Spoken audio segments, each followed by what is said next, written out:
Bonjour à tous, bienvenue sur A News Sécurité pour une nouvelle émission Top Sécu. Alors aujourd'hui, j'ai le plaisir d'accueillir deux nouveaux invités qui sont issus de parcours au départ tout à fait différents et on va le voir, qui ont été amenés à embrasser un métier dans le domaine de la sécurité. Alors, à ma gauche, j'ai Heiko Détier. Bonjour. Bonjour Virginie. Donc vous êtes fondateur, PDG de la société du groupe FAE et de la holding en fait du groupe FAE et de la société également Safe Reality dont on va parler au cours de l'émission. Alex Lignot, bonjour. Bonjour Virginie. Et Alex, vous êtes directeur général de Wissure, le gros groupe Wissure, dont on va parler également plus en détail juste après. Alors Heiko, je me tourne vers vous dans un premier temps. Quand j'ai regardé, alors je connaissais une partie de votre parcours, mais quand j'ai regardé plus à fond votre parcours, il m'a quand même, je peux le dire, impressionné. Alors, vous avez démarré, surpris, mais c'est impressionné. Vous avez démarré, alors on parlait de volts et d'ampères tout à l'heure, mais je sais que tout ce qui est physique, loi de physique, électricité, donc voilà, et mathématiques était un petit peu votre dada au départ, puisque vous avez eu un parcours quand même maths sup maths spé au lycée naval de Brest. Tout à fait. Voilà, donc vous avez commencé déjà dans le naval pour continuer dans un parcours lié au maritime, à l'école navale, puis vous étiez donc à la mission Jeanne d'Arc, une opération annuelle de la Marine nationale, au groupe d'école d'application des officiers de marine. Voilà. Puis vous avez eu différentes affectations, alors des affectations dans le domaine des plongeurs démineurs. Le déminage n'a plus de secret pour vous. J'espère. Voilà, il n'y a plus de secret puisque vous avez eu un long parcours dans tout ce qui est déminage, donc expert déminage, mais également antiterrorisme et NRBCE, puisqu'on a rajouté le E également pour la marine et ce au sein de l'OTAN. Voilà, et juste au cours de votre parcours, je voulais spécifier ceci parce que effectivement, tout ce qui est menaces, exploits terroristes sont toujours des signaux forts malheureusement de risque aujourd'hui. Et on a pu le voir tout dernièrement avec une annonce le 12 janvier dernier sur la mise sur le marché d'un antidote de la ricine, contre la ricine, que vous connaissez bien. Voilà, et qui, pour vous, est une belle avancée. C'est une belle avancée, puis c'est un marqueur aussi de la menace actuelle et future, quoi.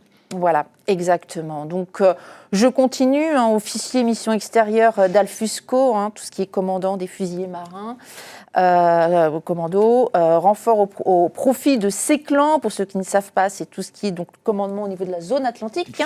Voilà, chef de la division technico-opérationnelle en formation du service déminage de la sécurité civile.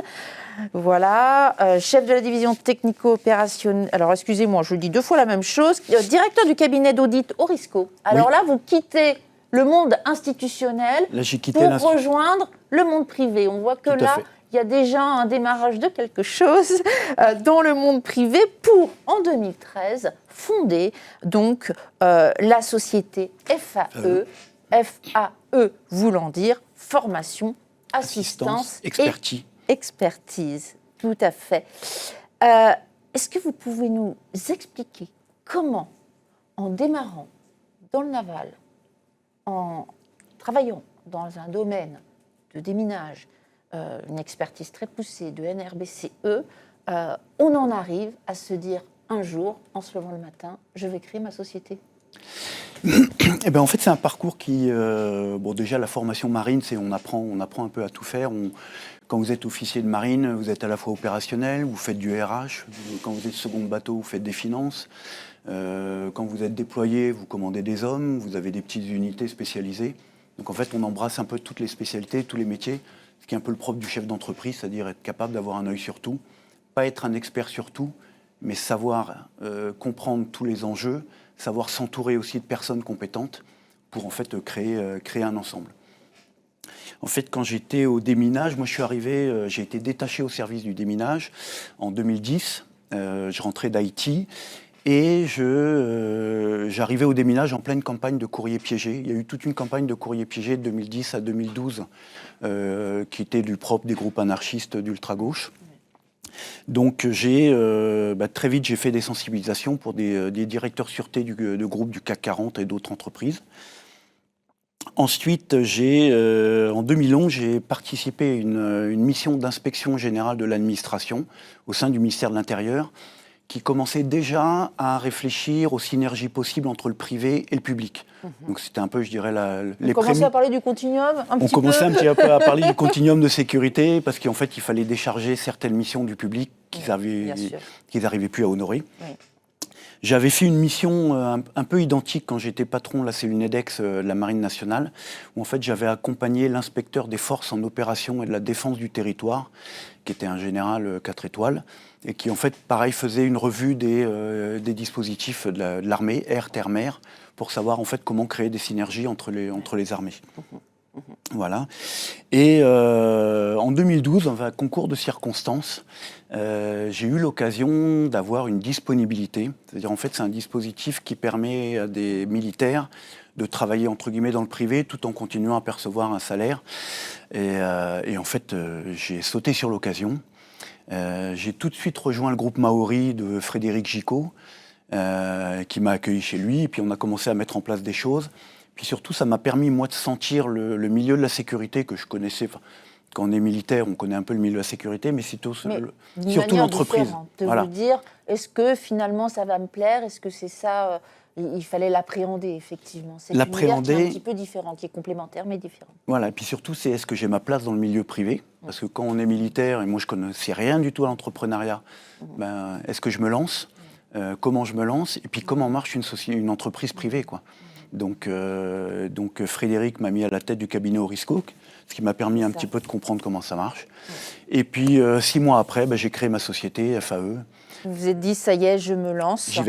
J'y vais. Et donc, avec votre expertise, quand vous avez créé cette entreprise, où vous vous êtes dit, j'y vais, c'était pour aller, comme vous l'avez expliqué, vous connaissiez l'audit, donc c'était proposer des solutions globales de management, en fait, d'accompagnement et de prévention des risques auprès des décideurs, des directeurs sécurité. Sûreté. Voilà. Sûreté, pardon. Oui. Et on va le découvrir ceci un petit peu plus tard. Je me tourne vers Alix. Alors Alix, vous avez entendu le parcours d'Eiko. Alors vous n'avez pas pris l'univers, on va dire, scientifique ou du moins mathématique. Non, ni militaire. Ni militaire. Vous êtes parti vers des grandes écoles de commerce, puisque vous avez commencé par Neoma, et puis vous avez continué via l'ESSEC pour avoir un DESS de management immobilier. Alors là, quand j'ai regardé ceci, je me suis dit, tiens, comment on démarre dans l'immobilier et on peut aller vers la sécurité. Alors l'immobilier, pourquoi, Alix ? Ce sont des histoires de vie, principalement. Le fait est qu'effectivement, au début de ma carrière, j'ai commencé à travailler dans ce secteur, à réaliser des transactions immobilières, et puis à travailler dans le monde de l'administration de biens et de la petite promotion.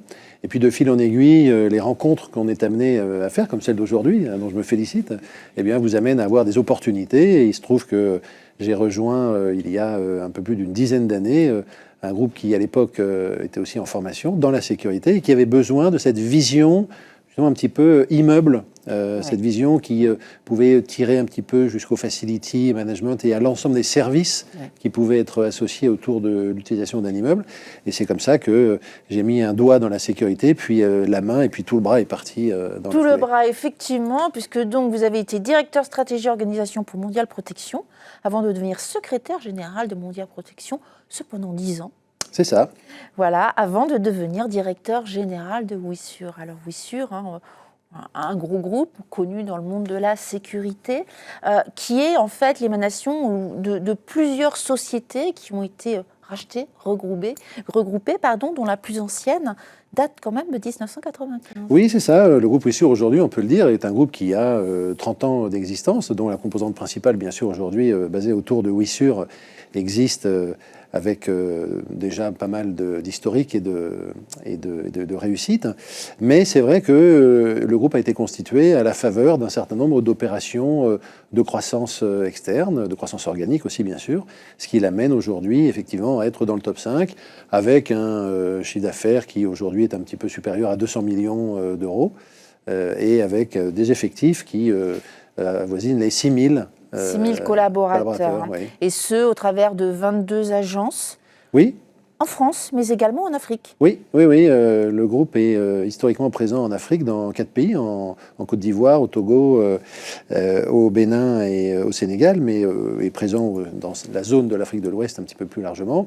Et puis, il est assis sur, effectivement, le vaisseau amiral, qui est l'activité en France, où, comme vous l'avez noté, nous sommes présents dans toutes les régions de France, à travers environ une vingtaine d'agences. Alors, avant de parler de vos clients, de vos gros clients, est-ce que vous pouvez rappeler les différentes activités? Vous avez coutume de dire que ces activités sont regroupées autour de 5 piliers.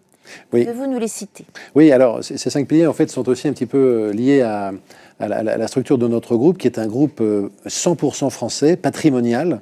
Et nous avons la chance également que notre actionnaire, Louis Lelieu, soit également le président exécutif du groupe. Ce qui est très intéressant parce qu'il a une vision qui est une vision long terme, de construction de quelque chose de pérenne, de durable, bien évidemment avec l'impérieuse nécessité de rendre le groupe, comme toute société, avec un minimum de rentabilité, mais en tout cas avec une vision qui n'est pas court-termiste, avec une vision qui se projette à plusieurs années, et ça c'est quand même particulièrement confortable pour concevoir une offre de produits et accompagner nos clients. Alors, nos 5 piliers sont, en fait, d'un certain point de vue, notamment chronologique, assez successifs les uns les autres. D'abord, nous avons un pilier audit qui nous permet, quand nous sommes chez un client, de pouvoir diagnostiquer de manière précise le besoin qui est le sien sur tout le spectre de la sécurité. Nous avons un deuxième pilier qui est le pilier central du groupe en France, qui est le pilier de surveillance humaine. Nous avons un troisième pilier, la surveillance humaine, y compris bien sûr la sécurité mobile, puisqu'il y a les agents de sécurité postés, mais il y a aussi les agents de sécurité mobile et rondiers intervenants. Nous avons aussi un pilier de protection incendie, avec nos agents SIAP, qui sont aujourd'hui en charge de la protection incendie de nombreux IGH et ERP. Nous avons un quatrième pilier qui, lui, est un pilier plus récent, sur lequel on mise beaucoup, qui est le pilier lié à la sécurité électronique, à la télésurveillance, la télévidéoprotection et tout ce qui est services associés. Donc là, effectivement, il y a beaucoup d'innovations. Et puis nous avons un cinquième pilier qui, lui, est un pilier destiné à la distribution de solutions intégrées. C'est ça. Et on va le voir après, où effectivement, dans la projection, c'est quelque chose qui vous importe. Avant de venir sur la partie partenaire, puisque vous avez des partenariats très forts avec de l'innovation qu'on va expliquer, je vous disais, est-ce que vous pourriez citer quelques grands des clients qui sont aujourd'hui vos gros clients avec lesquels vous travaillez main dans la main? Aujourd'hui, on a des clients dans le secteur privé, dans la sphère publique, avec des grands opérateurs comme la SNCF, comme des grands hôpitaux, comme des grands musées, comme des établissements publics. Je pourrais citer le Trocadéro, le Muséum national d'histoire naturelle, le Grand Palais. Nous avons aussi des clients publics des ministères, comme le ministère de la Justice ou le ministère de l'Armée. Nous assurons la défense de plusieurs bases aéronavales, notamment dans la région Grand Ouest. Nous avons aussi bien sûr des clients privés, des clients du CAC 40. Nous avons des clients comme General Electric, comme Carrefour, comme Veolia, comme Bouygues, Dalkia et d'autres. Voilà, donc nous couvrons à peu près tout le spectre dans tous les secteurs, voilà. Du tertiaire. Ce n'est pas un secteur d'activité en particulier. Vous êtes amené à effectivement côtoyer des clients à la fois dans la sphère publique que privée et dans le privé, dans les différentes verticalités que nous pouvons retrouver. Alors, on parlait de partenaires. Hein. Vous souhaitiez, lorsqu'on a préparé l'émission, parler de partenaires. Alors, il y en a plein, mais on a sélectionné quelques partenaires dans cette optique de montrer l'aspect innovation. Le premier, Skyfall. Oui, alors dans notre pilier sécurité électronique et technologie, il y a un aspect crucial qui est la cybersécurité. aujourd'hui, qui est un enjeu crucial pour toutes les entreprises. La question n'est pas de se dire si un jour notre entreprise sera attaquée, mais quand elle sera attaquée, et surtout, comment on s'y prépare et comment on se défend. Donc le groupe Wissure, aujourd'hui, a un partenariat stratégique avec la start-up Skyfall Protection, qui a inventé un système très simple, mais qui est extrêmement performant. C'est une sorte de box plug-and-play qui va venir filtrer les intrusions dans le système d'information du client. Et si elle détecte une intrusion malveillante, si elle détecte une tentative de cyberattaque, eh bien, en fonction d'un protocole qui est évidemment arrêté avec le client, elle va pouvoir suspendre la connexion, donc couper la porte d'entrée, empêcher la propagation de l'attaque au sein du système d'information et donc le protéger de toute perte avec, parce que vous allez me dire, ce genre de service est proposé par différents produits, mais avec une particularité, c'est que cette détection, elle est faite presque instantanément. Elle est liée à notre PC de télésurveillance, qui a donc là une fonction de télécybersurveillance, et qui coupe 24 heures sur 24, 7 jours sur 7, cette fameuse tentative d'intrusion. Et ce qui est intéressant, Alix, vous me le précisiez également, c'est que finalement, ce système plug and play est fait pour les TPE, PME. Oui, bien sûr, parce que les grandes entreprises ont des SI et des ressources qui leur permettent de se protéger de manière assez facile avec des solutions plus ou moins complexes. Cette solution, je le répète, effectivement, elle est très simple, ce sont quelques dizaines d'euros par mois et elle s'adresse à toutes les entreprises, les grandes, les moyennes, mais aussi les petites. Et donc le groupe Wissure va participer au développement de cette solution dans le courant de l'année 2026. Donc avec un tarif qui est tout à fait raisonnable pour ces TPE. Absolument, absolument. Alors j'ajoute un point important, si vous le permettez, c'est que le groupe Wissure est aussi en France le membre unique du réseau international Global Security Force, ce qui donne aussi une audience à tout ce que le groupe peut réaliser en matière d'opérations sur le territoire national. Global Security Force, c'est un réseau d'une vingtaine de sociétés qui représentent donc une vingtaine de pays, puisqu'il n'y a que plus ou moins un adhérent, une société par pays.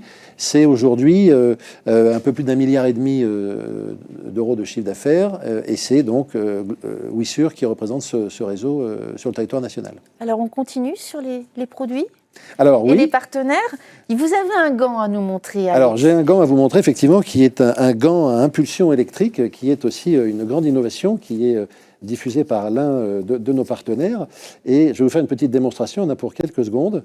Et vous allez voir que c'est un gant qui est tout à fait original et très innovant, puisqu'il a un effet dissuasif.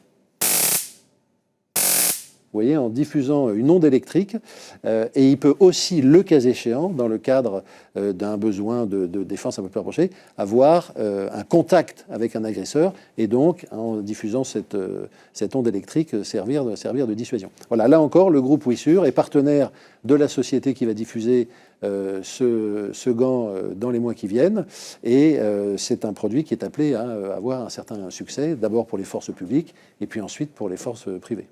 Voilà, pour les agents de sécurité privée qui peuvent utiliser ce gant. C'est quelle catégorie, ce type de... Ça, c'est catégorie D, hein, c'est-à-dire que c'est de l'arme non létale, bien sûr, et c'est un gant qui est en train d'obtenir toutes les homologations nécessaires et qui sera sur le marché dans les mois qui viennent. Très bien. Et je précise, ce sera distribué, vendu par Wissure, mais en exclusivité. En exclusivité pour l'Afrique. Et pour la France, ce sera l'exclusivité au titre des activités de sécurité privée. C'est ça. Effectivement, c'est la société qui le fabrique qui le diffusera auprès des forces régaliennes. Tout à fait. C'est pour ça qu'il était effectivement important de le préciser. On parle aussi beaucoup actuellement, dans l'actualité, c'est un véritable enjeu de drones et justement de lutte anti-drone. Oui. C'est un sujet également que vous prenez à bras-le-corps, si je peux le dire. Absolument. Vous avez toute une gamme de solutions, ou du moins des solutions à apporter à ce niveau?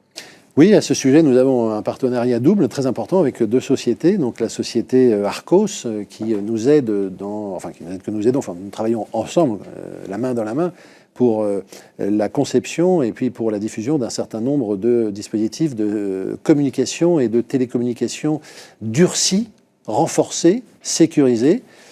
Parmi lesquels, bien évidemment, l'offre de drones est présente. Et pour ça, nous avons aussi un partenariat avec la société Cerber, qui est une société éminemment connue et extrêmement compétente en la matière, et qui, elle, travaille pour tout ce qui est détection et brouillage de drones. Donc on a la solution et puis en aussi même la temps. lutte contre les drones hostiles pour nos clients.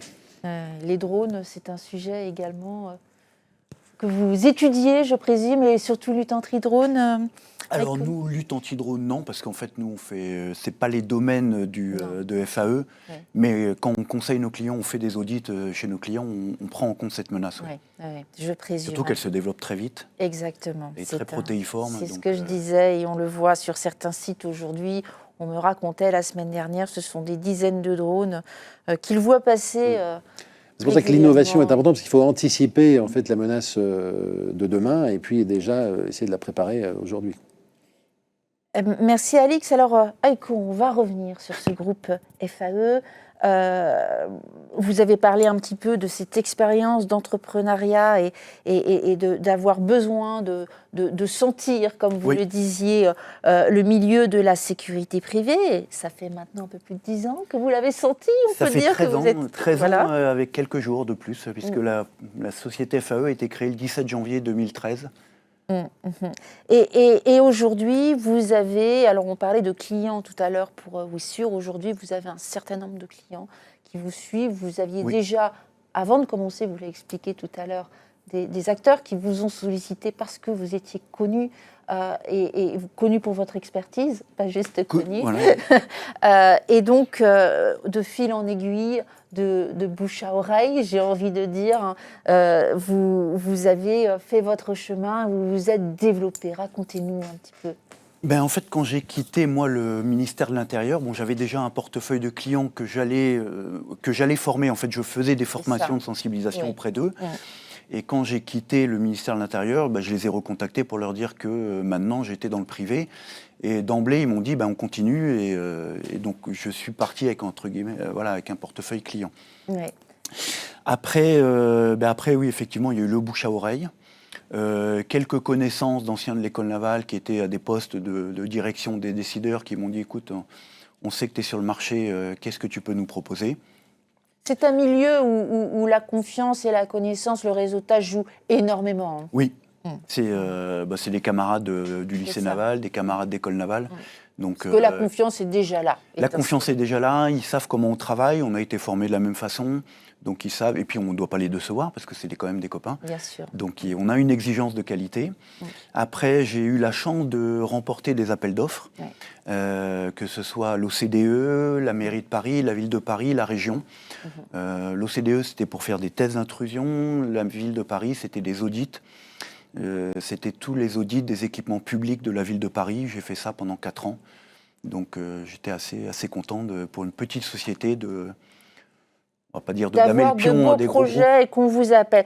Entre 2013 et 2015, vous m'avez dit l'activité a été très très soutenue. Tout de suite, vous avez eu une activité très importante qui a même explosé à partir de 2015. Si on peut prendre le terme avec les attentats.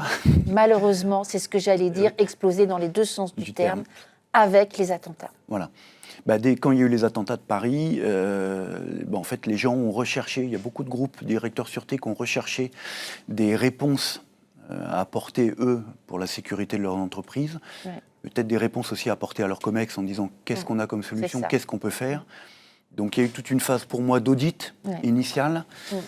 Après la phase d'audit, les gens ont demandé, OK, on comprend la situation, mais comment on fait pour réagir ? Donc il y avait eu toute une phase de formation derrière. Et après la phase de formation, les gens nous ont dit, OK, on est formés, mais on travaille comment et avec quel outil ? Donc il y a eu aussi une phase d'accompagnement dans des solutions matérielles, où en fait j'ai accompagné les gens sur les achats de matériel, la mise en place de matériel, des tests. On les drillait, comme nous on fait à l'armée, c'est-à-dire on faisait des drills. Et ce qui a été un petit peu le précurseur du...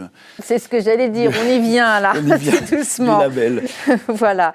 Oui, alors en parlant de tests, on y va de plus en plus parce que vous le disiez en parallèle de ces activités, parce que vous n'aviez pas assez à faire, Heiko, parce que vous êtes quelqu'un... vous travaillez beaucoup, on va dire. Vous avez répondu à un tas d'appels d'offres, vous l'avez expliqué avec l'OCDE notamment, et vous avez fait beaucoup de tests. Voilà, l'OCDE, j'ai eu la chance de travailler avec eux pendant 3 ans. où en fait, à peu près 5 fois par mois, je devais rentrer sur les sites, rentrer des objets illicites, C'est ça. c'est-à-dire des simulants d'explosifs, des armes, Les armes. tester les tunnels RX et les portiques, c'est-à-dire on devait rentrer des matériels qui normalement faisaient déclencher Les fameux colis piégés. les colis piégés, des couteaux, mais avec des postures, en jouant sur la psychologie, on devait leurrer en fait l'agent de sécurité pour faire en sorte qu'il ne prenne pas en compte la menace. Et on a eu pas mal de succès au début. Et au bout de 3 ans, disons qu'on rentrait de moins en moins. C'est bien.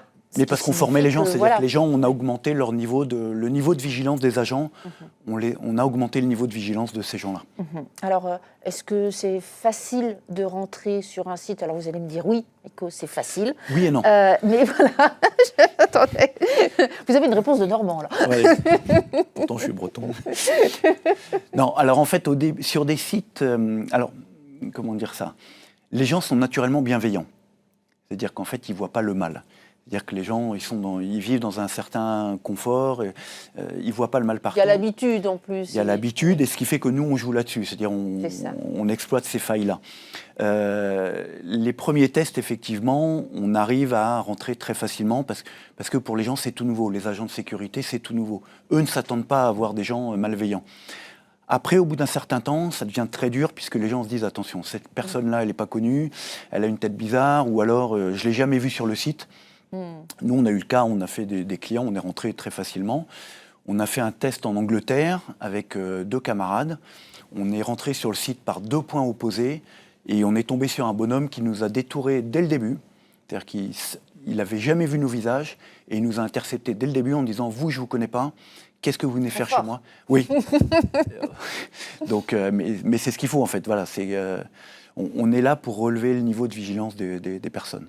Bien sûr. Ouais. Donc voilà, on y vient petit à petit sur votre, on va dire, vos missions de base, historiques. Les missions de FAE étaient... Et puis petit à petit, donc l'activité aujourd'hui de FAE va se concentrer à la fois donc, sur la poursuite de l'activité initiale, on va dire, notamment de formation sur le risque explosif, le conseil, l'audit, mais aujourd'hui, avec ces fameux tests dont vous êtes précurseur, et vous êtes vraiment sur la conduite de ces tests d'intrusion, et vous voulez encore aller plus loin, puisque votre idée est de diffuser un label.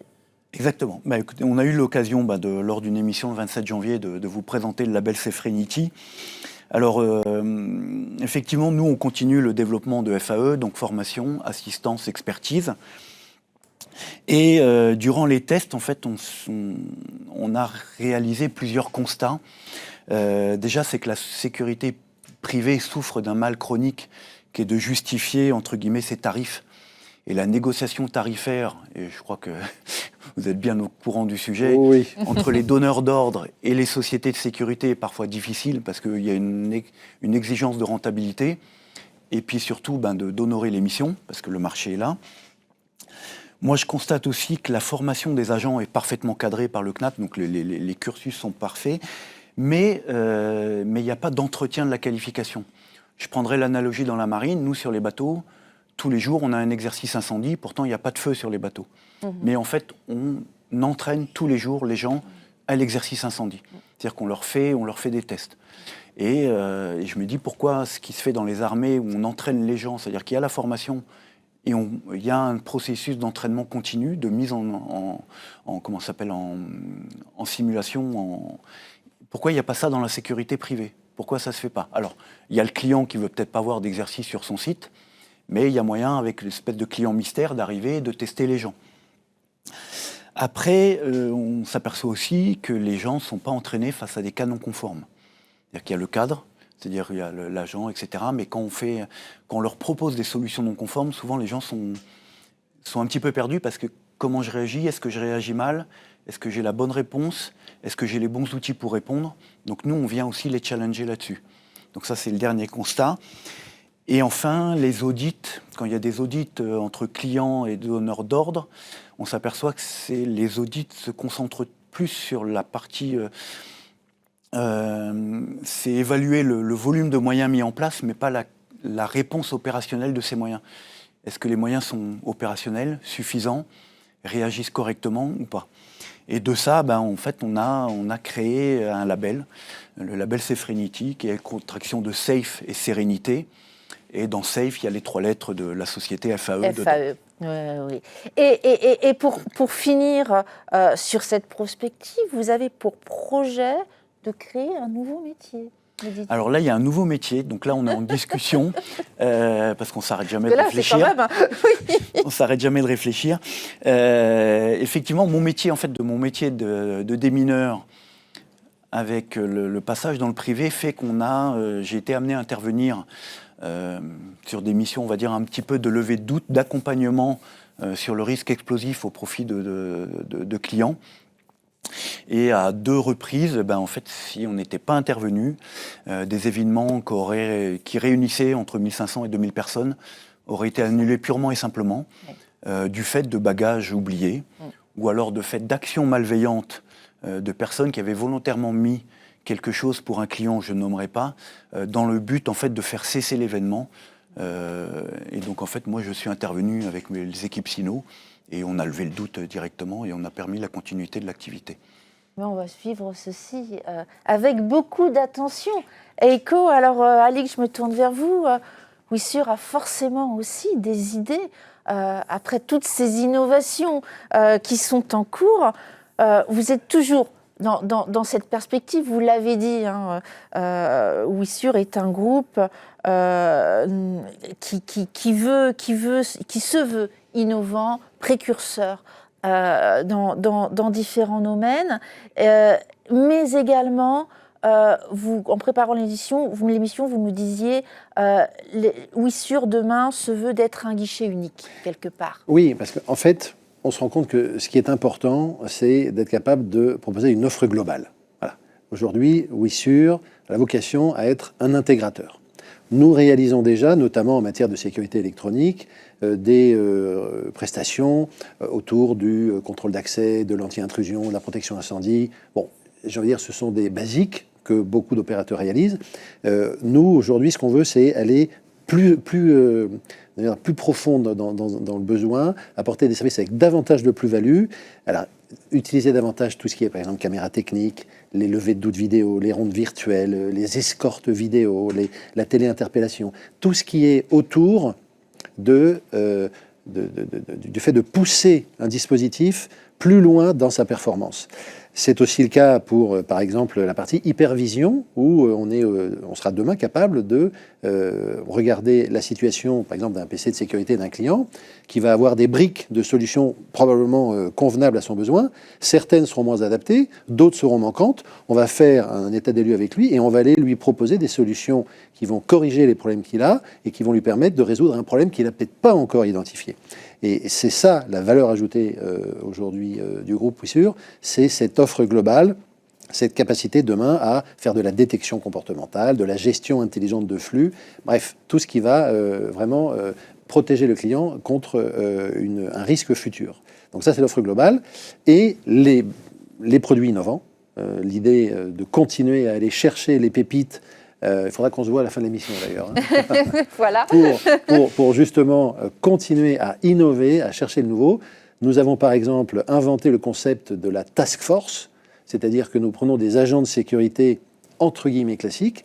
Ces agents, nous allons les transformer en agents augmentés en quelque sorte, en leur apportant des équipements, notamment antibalistiques ou des équipements de protection comme celui comme le gant que nous avons vu. Voilà, nous allons les former et nous allons leur permettre de réaliser leur mission avec davantage de plus-value et donc davantage de performance pour le client final. Donc voilà, l'offre globale est basée sur ces produits innovants avec la volonté, vous l'avez dit, d'être une sorte d'interlocuteur unique, un guichet unique qui permette à un client de se dire, bon voilà, j'ai Wissur et je sais que je vais avoir une réponse à tous mes besoins de sécurité. Et ce qui me plaît beaucoup, Alix, c'est que normalement, après chaque émission, effectivement, nos invités s'échangent des cartes de visite pour pouvoir continuer à échanger à mon plus grand bonheur. Avant de vous laisser pouvoir échanger tous les deux, avez-vous 3 mots qui qualifieraient l'ADN aujourd'hui de Wissur, Alix ?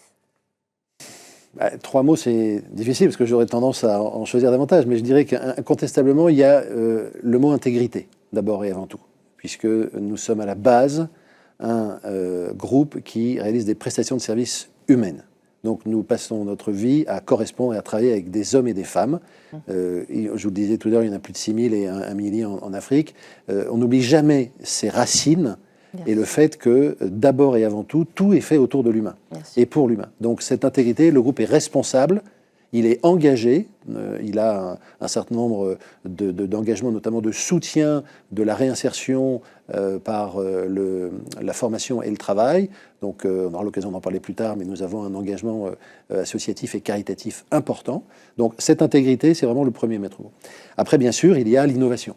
Vous l'avez compris, le groupe Wissur cherche à tout prix à aller chercher ce qui n'existe pas encore ou qui est encore caché pour le mettre en lumière et le développer, le favoriser au service de la sécurité. Donc il y a ce second mot qui est l'innovation. Et puis il y a la vision long terme que j'évoquais tout à l'heure, le fait de se projeter sur plusieurs années, ne pas à tout prix essayer de, entre guillemets, de faire des coups, mais d'accompagner de manière pérenne et durable et sérieuse tous nos clients présents et à venir dans leurs problématiques de sécurité globale, parce que la sécurité ne peut se concevoir et se fabriquer que sur une vision long terme. Voilà. Intégrité, innovation, long terme, c'est vraiment ce qui nous caractérise. Merci beaucoup, Alix. Alors, Eiko, avez-vous eu le temps de réfléchir à vos 3 mots? Alors, pour FAE, moi, il y a 3 mots. C'est d'abord oser. C'est toujours oser aller chercher des choses. C'est ce qui vous caractérise aussi. Oui, je crois. Innover un petit peu. Vous rejoignez. On rejoint, et toujours en deuxième place. Oui. En fait, innover, pourquoi? Parce qu'il faut toujours progresser, les menaces évoluent, donc il faut toujours chercher une réponse au combat perpétuel entre le glaive et le bouclier. Et enfin, le dernier, c'est se faire plaisir. Parce qu'on ne peut pas entreprendre, on ne peut pas... la vie de chef d'entreprise est parfois difficile, mais se faire plaisir surtout, c'est se lever le matin en disant « chouette, je vais aller travailler. Qu'est-ce qui va se passer aujourd'hui? Qu'est-ce qui va se passer demain? Et qu'est-ce que je peux apporter comme réponse ?» Et vous avez bien raison, Eiko. Voilà. Il faut savoir se faire plaisir. Merci à vous deux d'être venus sur ce plateau. Virginie. Et puis, on aura sûrement l'occasion de se revoir. Je vais vous laisser échanger entre eux. Merci à vous tous de nous avoir suivis sur cette émission. Et à très bientôt pour une nouvelle émission Top Sécu.